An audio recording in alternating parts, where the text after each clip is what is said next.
भगवान विष्णु के अवतार श्री राम का नाम कौन नहीं जानता है। रामायण महाकाव्य के रचयिता महर्षि वाल्मीकि ने अपने ग्रंथ में लिखा है कि भगवान श्री राम में वैदिक सनातन धर्म की आत्मा कहे जाने वाले सभी गुण विद्यमान हैं।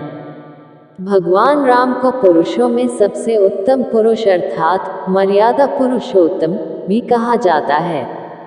आइए जानते हैं भगवान राम से जुड़े कुछ रोचक तथ्यों के बारे में।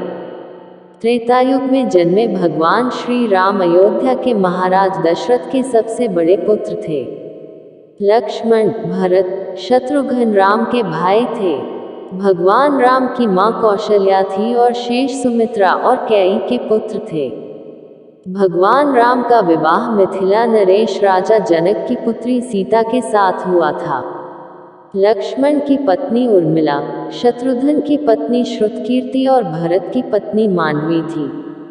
विवाह के पश्चात भगवान राम को राजा दशरथ ने रानी कैकेयी के कहने पर 14 वर्ष के लिए वनवास पर भेज दिया था, क्योंकि एक वचन के अनुसार कैकेयी राजा दशरथ से कुछ भी मांग सकती थी। तो रानी कैकेयी ने दासी मंदोदरी के उकसाने पर भरत को अयोध्या का राजा बनाने और राम को वनवास देने की इच्छा जताई और पिता की आज्ञा का पालन करके भगवान राम सीता और लक्ष्मण के साथ वन की ओर चले गए।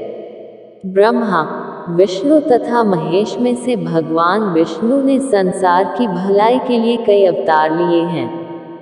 भगवान विष्णु द्वारा कुल 10 अवतार लिए गए, जिसमें से भगवान राम 7वें अवतार माने जाते हैं और यह अवतार भगवान विष्णु के सभी अवतारों में से सबसे ज्यादा पूजनीय माना जाता है। भगवान श्री राम के बारे में महर्षि वाल्मीकि द्वारा अनेक कथाएं लिखी गई हैं। वाल्मीकि के अलावा प्रसिद्ध महाकवि तुलसीदास ने भी श्री राम के महत्व को लोगों को समझाया है। भगवान राम ने कई ऐसे महान कार्य किए हैं जिसने हिंदू धर्म को एक गौरवमय इतिहास प्रदान किया है।